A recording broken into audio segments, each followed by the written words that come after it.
সুদের টাকা নিয়ে দ্বন্দ্বের জেরে গোপালগঞ্জে দুপক্ষের সংঘর্ষ, আহত অন্তত ২০। ময়মনসিংহে অটো চালকদের মারধরের জেরে তুলকালাম।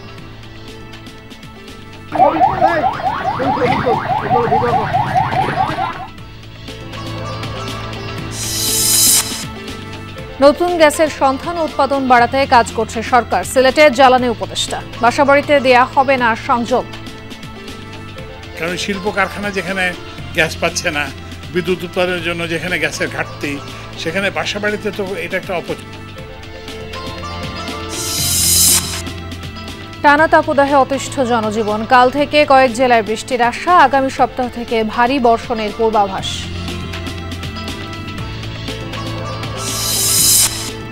বরিশাল বিভাগে ডেঙ্গুর প্রকোপ, সংক্রমণ সবচেয়ে বেশি বরগুনায়। মশা নিধনে সচেতনতার তাগিদ। কাছে একটা খাল আছে, এখানে অনেক প্রচুর পরিমাণে মশা। ডেঙ্গু নিয়ে যে আমরা কি আতঙ্কে আছি, ছোট ছোট বাচ্চা নিয়ে, সেটা বলার মতো। ভাবছি কিন্তু হয়তো কোনো সিজনালি জ্বর, টেস্ট করার পরে আমি ডেঙ্গু পজিটিভ আসি।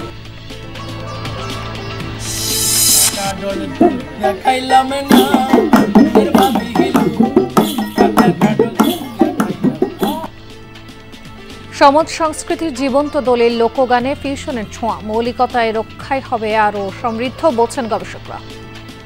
এই গানগুলি যেহেতু আমাদের ঐতিহ্যের একটা অংশ, সেই ক্ষেত্রে এই গানের মৌলিকতা এবং সক্রিয়তা অবশ্যই বজায় রাখা দরকার। ঐতিহ্যবাহী পারিবারিক এবং সামাজিক শিক্ষায় শিক্ষিত করে তুলতে চায়, তাহলে এই সকল সাংস্কৃতিক ঐতিহ্যের সঙ্গে সরাসরি তাদেরকে যুক্ত করতে হবে।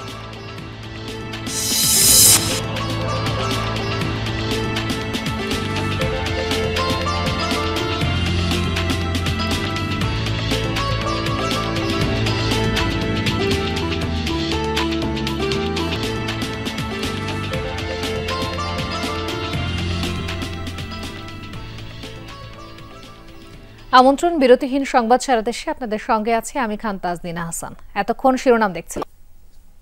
অনুষ্ঠিত হলো প্রধান উপদেষ্টা ডক্টর মোহাম্মদ ইউনূসের সাথে বিএনপির ভারপ্রাপ্ত চেয়ারম্যান তারেক রহমানের বহুল আলোচিত বৈঠক।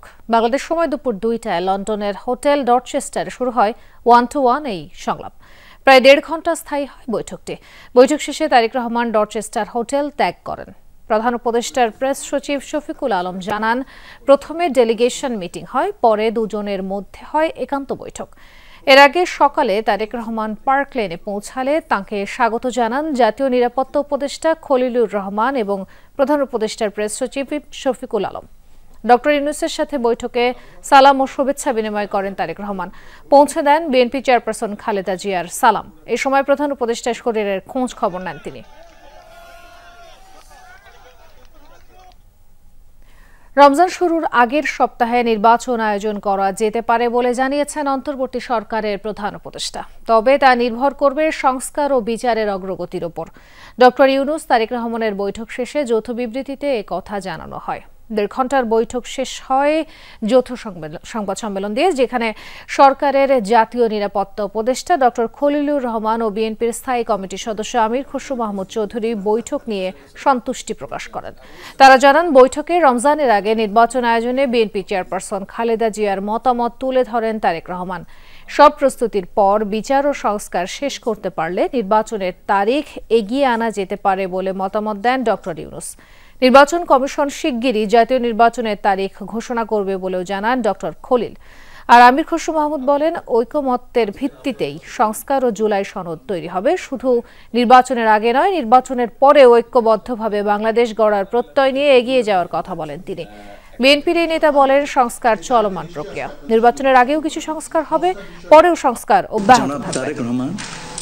প্রধান উপদেষ্টার কাছে আগামী বছরের রমজানের আগে নির্বাচন আয়োজনের প্রস্তাব করেন। দলের চেয়ারপারসন বেগম খালেদা জিয়াও মনে করেন ওই সময় নির্বাচন অনুষ্ঠিত হলে ভালো হয়। প্রধান উপদেষ্টা বলেন যে তিনি আগামী বছর এপ্রিলের প্রথমার্ধের মধ্যে নির্বাচন অনুষ্ঠানের ঘোষণা দিয়েছেন। সকল প্রস্তুতি সম্পন্ন করা গেলে 2026 সালের রমজান শুরু হওয়ার আগের সপ্তাহেও নির্বাচন আয়োজন করা যেতে পারে। নতুন বাংলাদেশ গড়ার প্রত্যয় নিয়ে সামনের দিকে এগোচ্ছি। সবাই আমরা চাই দেশ গড়ার যে প্রত্যয় আমরা নিয়েছি, আমরা ঐক্যবদ্ধভাবে সেই কাজটা করব।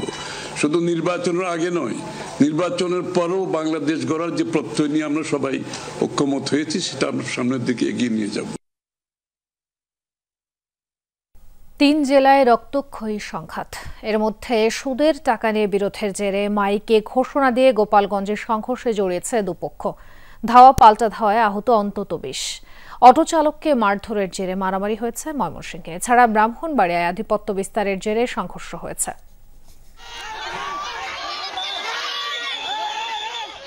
মুখোমুখি অবস্থানে 2 গ্রামের মানুষ, মাথায় হেলমেট, হাতে দেশীয় অস্ত্র, চলে রক্তক্ষয়ী সংঘাত। শুক্রবার সকালটা এরকম সংঘর্ষের মধ্য দিয়ে কাটে গোপালগঞ্জের কোটালীপাড়াবাসীর।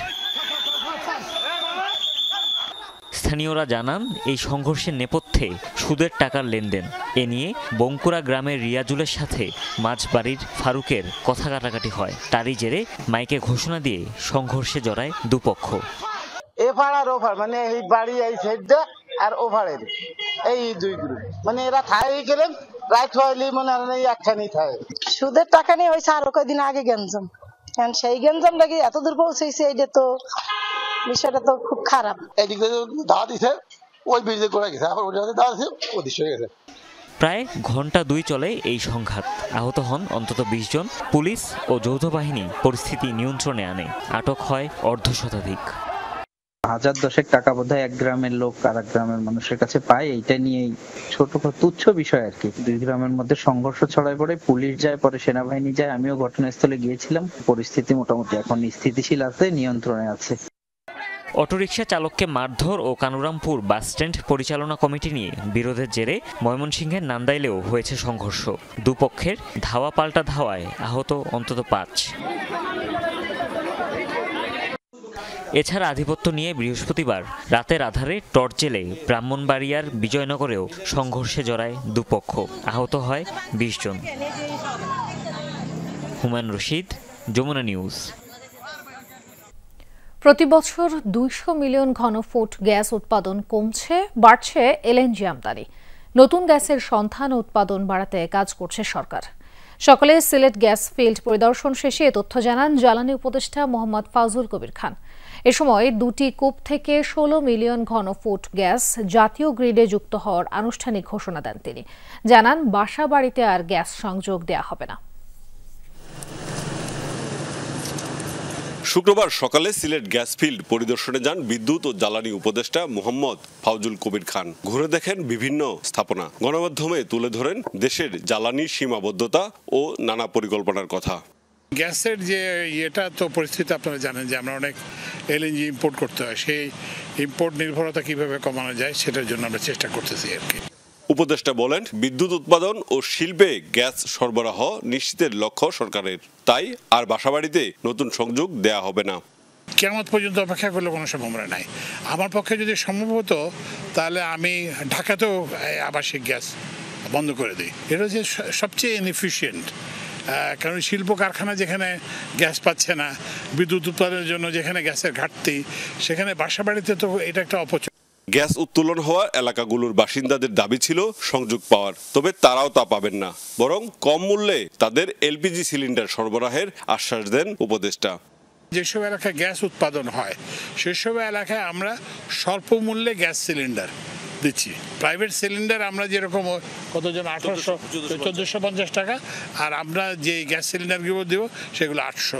কম মূল্যে তাদের এলপিজি সিলিন্ডার সরবরাহের আশ্বাস দেন উপদেষ্টা। যেসব এলাকায় গ্যাস উৎপাদন হয় সেসব এলাকায় আমরা স্বল্প মূল্যে গ্যাস সিলিন্ডার দিচ্ছি। প্রাইভেট সিলিন্ডার আমরা যেরকম কতজন 1450 টাকা, আর আমরা যে গ্যাস সিলিন্ডারগুলো দেব সেগুলো 800 টাকা। কৈলাসটিলা 7 ও সিলেট 10 কূপ হতে 16 মিলিয়ন ঘনফুট গ্যাস জাতীয় গ্রিডে যুক্ত হওয়ার আনুষ্ঠানিক ঘোষণাও দেন জ্বালানি উপদেষ্টা। মাহবুব রহমান রিপন, যমুনা নিউজ, সিলেট। মৌলভীবাজার, পঞ্চগড় ও দিনাজপুরের সীমান্ত দিয়ে আজও 35 জনকে পুশিন করেছে বিএসএফ। বিজিবি জানায়, ভোরে পঞ্চগড়ের অমরখানা গোলাবাড়ির সীমান্ত দিয়ে 7 জনকে এপারে ঠেলে দেয় ভারতীয় সীমান্তরক্ষী বাহিনী। পরে তাদের আটক করা হয়। প্রাথমিক জিজ্ঞাসাবাদে তারা নওগাঁ ও যশোরের বাসিন্দা বলে দাবি করেছে। এদিকে মৌলভীবাজারে বড়লেখা সীমান্ত দিয়ে ভোরে ১৩ জনকে পুশিং করে বিএসএফ। তাদের পরিচয় শনাক্তের কাজ চলছে। এছাড়া দিনাজপুরের বিরামপুর উপজেলার অচিন্তপুর সীমান্ত দিয়েও নারী শিশু সহ ১৫ জনকে বাংলাদেশ ভূখণ্ডে ঠেলে দিয়েছে ভারতীয় সীমান্তরক্ষী বাহিনী। তীব্র তাপপ্রবাহে অতিষ্ঠ সারা দেশের মানুষ, অপেক্ষা বৃষ্টির। আগামীকাল থেকে চট্টগ্রাম ও সিলেটের কিছু এলাকায় বৃষ্টিপাতের সম্ভাবনা আছে। ১৬ থেকে ২২ জুন পর্যন্ত ভারী বৃষ্টিপাতের পূর্বাভাস দিয়েছে আবহাওয়া অফিস। পর্যায়ক্রমে সারা দেশেই হবে এই বৃষ্টিপাত। ভারী ও টানা বৃষ্টির কারণে দেশের কয়েকটি এলাকায় জলাবদ্ধতা এবং পাহাড়ি এলাকায় ধসের আশঙ্কাও করেছে আবহাওয়া অফিস। এ সময় বজ্রপাত থেকে রক্ষা পেতে সতর্ক করেছে সংস্থাটি।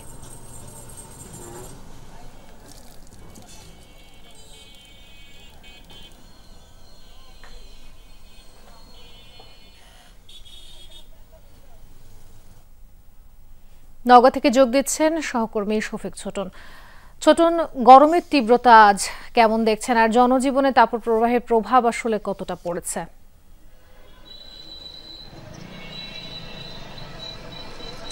তাসলিন, তাপপ্রবাহের যে প্রভাব সেটি আসলে একেবারেই চরম আকার ধারণ করেছে। অর্থাৎ ঈদের পর থেকে বৃষ্টির এক ফোঁটাও এদিকে আসেনি, যার কারণে দিনকে দিন অস্থিরতা ছড়িয়ে পড়ছে। সকালে যখন সূর্য উঠছে তখন যেন সূর্যের চোখ রাঙানিই মানুষ ভয় পেয়ে যাচ্ছে, এমন একটি অবস্থা। এবং সারা দিন ভর যে পরিস্থিতি থাকছে সেটি আসলে খুবই কষ্টদায়ক, বিশেষ করে যারা শ্রমজীবী বা যাদেরকে ঘর থেকে বাধ্য হয়ে বের হতে হচ্ছে তারাই সবচেয়ে সমস্যার সম্মুখীন হচ্ছেন। এছাড়া বাসাবাড়িতে অবস্থানকালেও আসলে বেশ গরমের প্রভাব থেকে কেউই আসলে রক্ষা পাচ্ছেন না।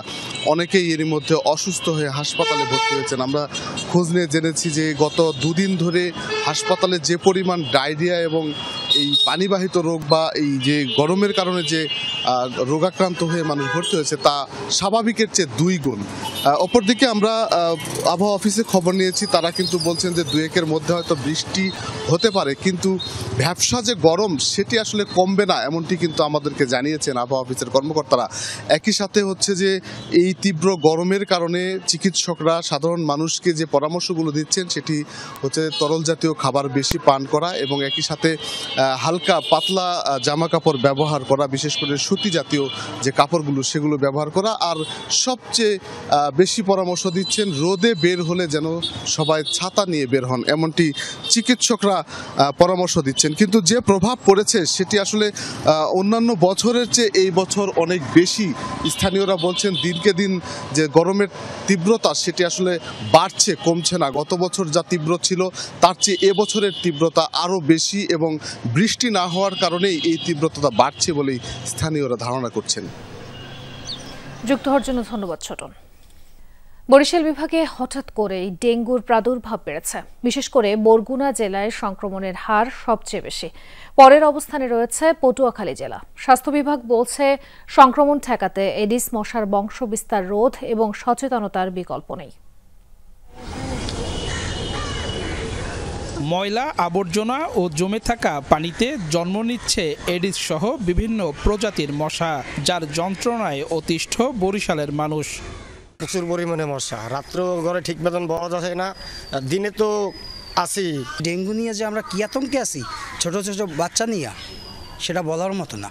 সাধারণত বর্ষা মৌসুমে বাড়ে ডেঙ্গুর প্রকোপ, তবে এবছর একটু আগেভাগেই এডিস মশার কামড়ে আক্রান্ত হচ্ছে মানুষ। বুধবার একদিনেই বরিশাল শের-ই বাংলা মেডিকেলে ভর্তি হয়েছে ৩০ জন রোগী। বরিশাল জেলায় এ পর্যন্ত ৫ শতাধিক রোগী চিকিৎসা নিয়েছে।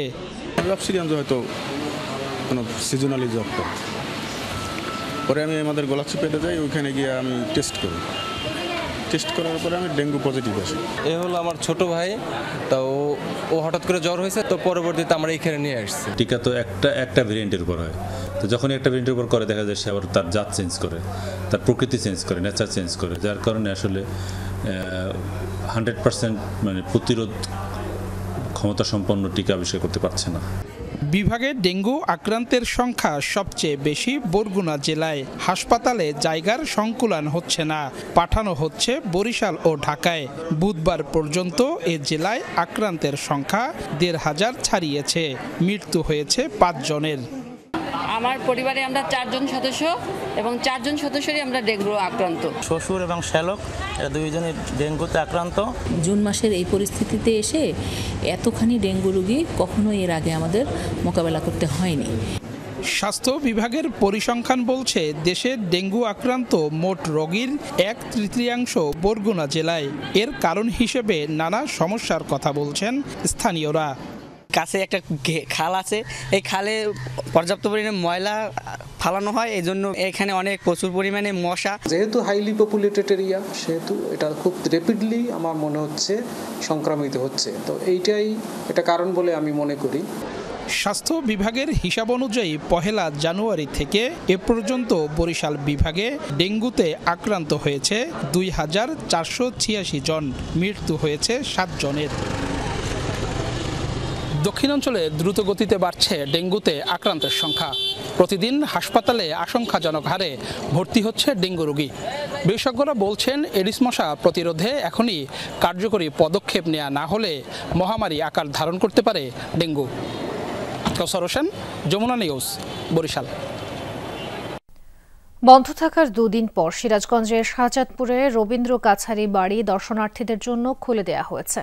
সকালে টিকিট কেটে আগের নিয়মেই কাছারি বাড়িতে প্রবেশ করেন দর্শনার্থীরা। এ সময় উপস্থিত ছিলেন পুলিশ ও জেলা প্রশাসন। পরে কাছারি বাড়ি পরিদর্শন করে সেনা সদস্যরাও। এর আগে 8 জুন এক দর্শনার্থীর সাথে নিরাপত্তা কর্মীরা বাগবিতণ্ডার জেরে হাতাহাতির ঘটনা ঘটে। এরই জেরে 10 জুন উত্তেজিত কয়েকজন কাছারি বাড়িতে হামলা ভাঙচুর চালায়।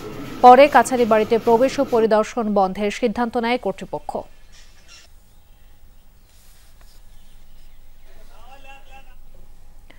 ঈদের ছুটি শেষে 2 শতাধিক যাত্রীকে কর্মস্থলে পৌঁছে দিল নাটোর জেলা পুলিশ। বিকেলে শহরের বড় হরিশপুর বাস টার্মিনাল থেকে পুলিশের 2টি গাড়িতে কর্মস্থল গাজীপুরের উদ্দেশ্যে রওনা দেন তারা। বিনা ভাড়ায় যাত্রার ব্যবস্থা করে দেন পুলিশ সুপার। এতে স্বস্তি প্রকাশ করেন যাত্রীরা। পুলিশ সুপার আমজাদ হোসাইন জানান, ঈদের ছুটি শেষে কর্মস্থলে ফেরার পথে যানবাহন না পেয়ে বিড়ম্বনায় পড়েছেন অনেকে। বিষয়টি জানার পর নিজস্ব 2টি বাস যোগে শতাধিক যাত্রীদের গাজীপুরে পৌঁছানোর ব্যবস্থা করা হয়েছে। সাথে খাবার পানীয় সরবরাহ করা হয়েছে।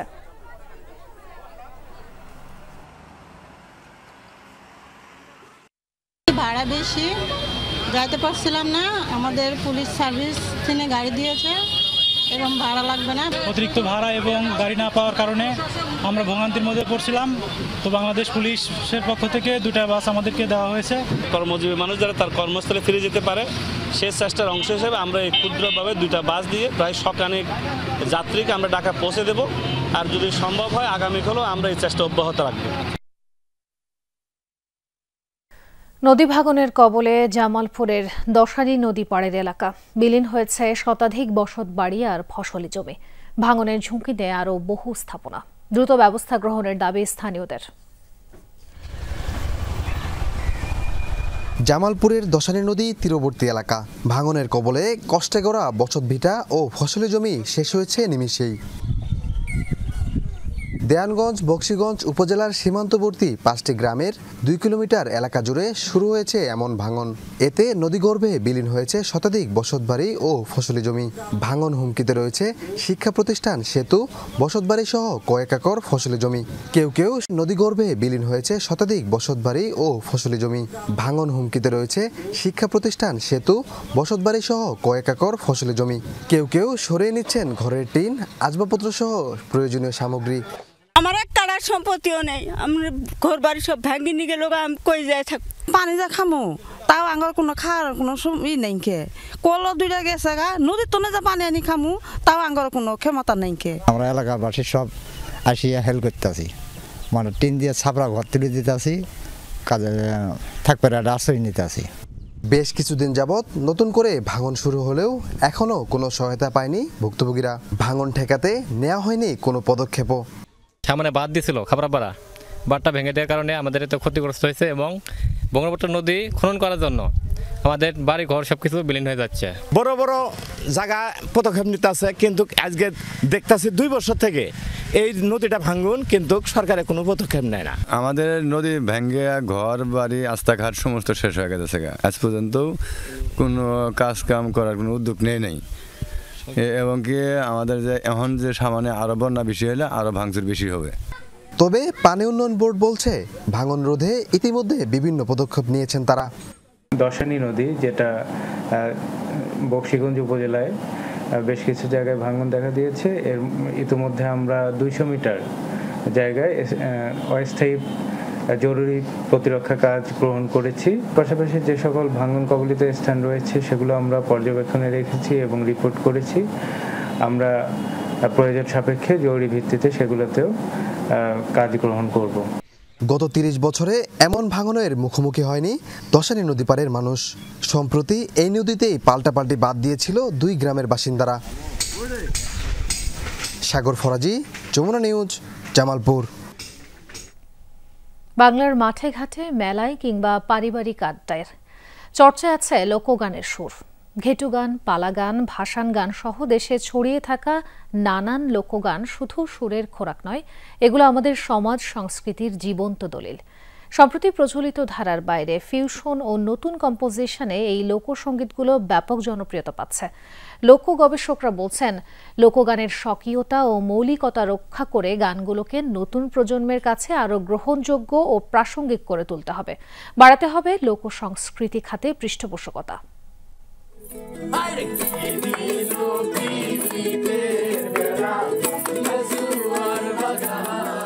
ময়মনসিংহ অঞ্চলে লোকগানের চর্চা আজও উৎসব আনন্দ বা পারিবারিক আড্ডার অংশ হিসেবে টিকে আছে।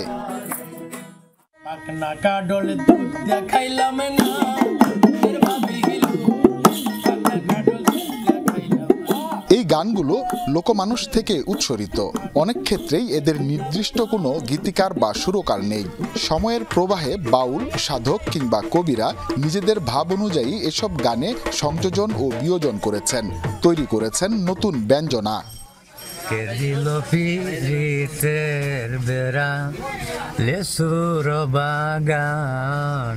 নেত্রকোনার সাত্তার পাগলা অন্যান্য লোকশিল্পীদের মতো লেচুয়ার বাগানে গানটির কিছু নতুন লাইন যুক্ত করে নিজের মতো করে পরিবেশন করতেন। এভাবেই লোকসংস্কৃতি ধীরে ধীরে রূপান্তরিত হয়েছে লোকজ সমাজের চাহিদা ও অনুভূতির সঙ্গে খাপ খাইয়ে। গ্রামের যারা ভূস্বামী ছিল, যাদের বাইরে কিংবা শিক্ষা দীক্ষা কম ছিল, তারা নিজেরাই দল গঠন করত। ছেলেদেরকে 10, 11, 12, 13 এরকম ধরনের বাচ্চাদেরকে নিয়ে তারা মেয়ে সাজিয়ে তারা লীলা কীর্তন করত। কাউয়া কমলা, মালোমা ঝিলোঝি, সর্বত মঙ্গল রাধে, আটকলে সকলে বন্দি সহ বিভিন্ন লোকগান জনপ্রিয়তা পাচ্ছে।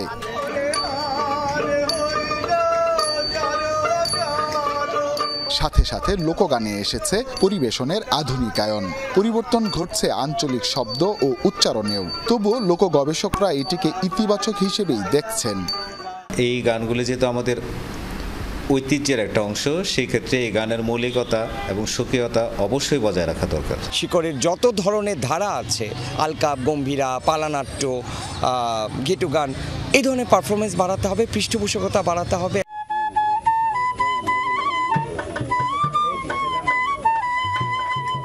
গবেষকদের মতে বাঙালি সংস্কৃতির এই বৈচিত্র্যময় উপস্থাপন ধরে রাখতে হবে। যদি এসব লোকজ বাণীর মর্মার্থ নতুন প্রজন্মের কাছে যথাযথভাবে তুলে ধরা যায়, তাহলে লোকসংস্কৃতি আরও সমৃদ্ধ ও প্রাণবন্ত হয়ে উঠবে। আমাদের বর্তমান প্রজন্মকে যদি আমরা আমাদের সেই 1000 বছরের ঐতিহ্যবাহী পারিবারিক এবং সামাজিক শিক্ষায় শিক্ষিত করে তুলতে চাই, তাহলে এই সকল সাংস্কৃতিক ঐতিহ্যের সঙ্গে সরাসরি তাদেরকে যুক্ত করতে হবে। আমি কেমন আছি পরের ঘরে, তোমার পাশরিয়া কেমন আছি, আমি কেমন আছি পরের ঘরে। অনেক ক্ষেত্রে লোকগানের কোনো সুনির্দিষ্ট গীতিকার কিংবা সুরকার থাকে না। লোকমানুষের গর্ভ থেকে জন্ম নেয়া এইসব গান এখনো বাঁচিয়ে রেখেছে বাংলার নিজস্ব স্বর ও ভাষাকে। তাই গবেষকরা বলছেন, এইসব গান নতুন প্রজন্মের উপযোগী করে পৌঁছাতে পারলে আরও সমৃদ্ধ হবে দেশের লোকসংস্কৃতির ভাণ্ডার। হুসাইন শাহিদ, যমুনা নিউজ, ময়মনসিংহ। সুনামগঞ্জের বিশম্ভরপুরে একটি মরিচ ক্ষেত থেকে উদ্ধার হওয়া গ্রেনেড নিষ্ক্রিয় করেছে সেনাবাহিনী। দুপুরে খেতে মাটি খোঁড়ার সময় বোমা সদৃশ একটি বস্তু দেখতে পান এক কৃষি শ্রমিক। বিষয়টি পুলিশকে জানালে তারা সেনাবাহিনীর বম্ব ডিসপোজাল ইউনিটকে খবর দেয়। শান্তিগঞ্জ সেনাবাহিনীর ক্যাম্প ইনচার্জ জানান, এটি K-36 বা M-36 মডেলের একটি সক্রিয় গ্রেনেড। দ্বিতীয় বিশ্বযুদ্ধ ও স্বাধীনতা যুদ্ধের সময় এটি ব্যবহৃত হতো। তবে কোথা থেকে গ্রেনেডটি এখানে এলো সে বিষয়টি খতিয়ে দেখা হচ্ছে। 7.5 kilometre summer run marathon Munshiganj runner গ্রুপের উদ্যোগে চলে প্রতিযোগিতা। এতে অংশ নেন বিভিন্ন বয়সী মানুষ। ম্যারাথন শেষে বিজয়ীদের দেয়া হয় মেডেল। ভোরের আলো ফোটার আগেই দৌড়বিদদের অংশগ্রহণে মুন্সিগঞ্জে শুরু হয় summer run marathon. Run your own race শিরোনামে 5 এবং 7.5 কিলোমিটার এই ম্যারাথনে অংশ নেয় শিক্ষার্থী, গৃহিণী, অ্যাথলেট সহ 4 শতাধিক প্রতিযোগী। সদরের পঞ্চশার ইউনিয়ন উচ্চ বিদ্যালয় থেকে শুরু হয়ে বিভিন্ন স্থান ঘুরে একই জায়গায় এসে শেষ হয়।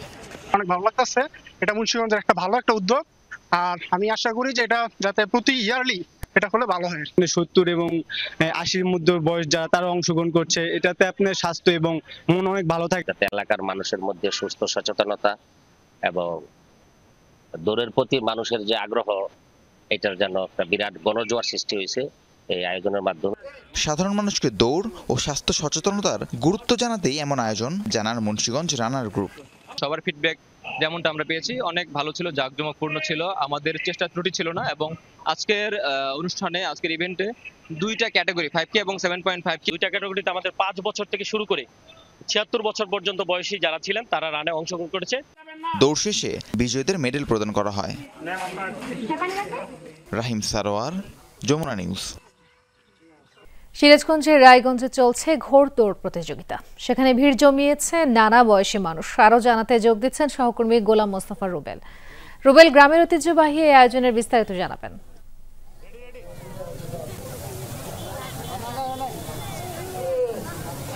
তা যদি দেখানোর চেষ্টা করি দেখতে পারবেন সেই গ্রাম বাংলার যে ঘোড়া দৌড়, সেই ঘোড়া দৌড়টি আপনি দেখতে পারবেন যে একদম 2টি ঘোড়া কিন্তু ইতিমধ্যে শুরু হয়েছে। সেই ঘোড়া দৌড় অর্থাৎ ঐতিহ্যবাহী এই ঘোড়া দৌড় কিন্তু শুরু হয়েছে বেশ কয়েকটি বছর যাবৎ। সিরাজগঞ্জের এই রায়গঞ্জে কিন্তু আসলে দীর্ঘদিন যাবৎ এই ঘোড়া দৌড় শুরু হয়ে আসছে। অর্থাৎ অনেকটাই গ্রাম বাংলার ঐতিহ্য কিন্তু ধরে আসছেন এই এলাকার মানুষরা। দীর্ঘদিন যাবৎ আপনার এলাকার সেই ঐতিহ্য ধরে রেখেছেন। ঘোড়া দৌড় হচ্ছে আজকে, কেমন লাগছে আপনাদের? আজকে অনেক ভালো লাগছে যে আমরা দীর্ঘদিন পর গ্রাম বাংলার ঐতিহ্যকে আবার তুলে ধরতে পেরেছি। আয়োজনের সাথে আরো কিছু জড়িত আছে কিনা আপনাদের? অবশ্যই আমরা এখানে চাই যে বাংলাদেশে একটা সুস্থ ধারার যে আমাদের খেলাধুলা এগুলো চালু থাকুক। এই যে ইয়াং জেনারেশন গ্রামের মানুষ এর পরেও আরেকটু আনন্দ পাচ্ছে এবং পরবর্তীতে আমরা আরো ব্যাপকভাবে এটি করার জন্য আশাবাদ ব্যক্ত করছি। কেমন লাগছে? অসাধারণ। এই যে দেখছেন নির্বিচার আনন্দ, এই যে এত লোকের জনসমাগম, তারা সবাই এনজয় করছে।